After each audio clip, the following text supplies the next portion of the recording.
Nefesimiz babetleri, sabirlerin o nefesi. Nefesimiz babetleri, sabirlerin o nefesi. Bahtımızda yaşar bizim babaların adam sesi. Bahtımızda yaşar bizim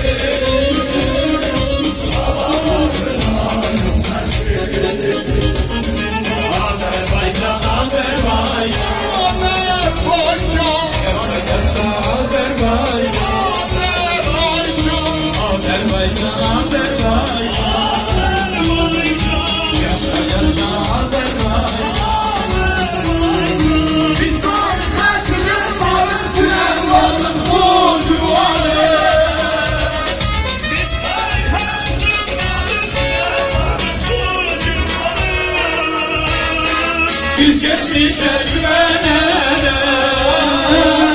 geleceğe adımları.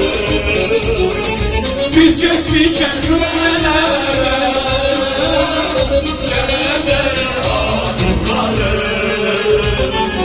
Azerbaycan, Azerbaycan, Azerbaycan, yaşa yaşa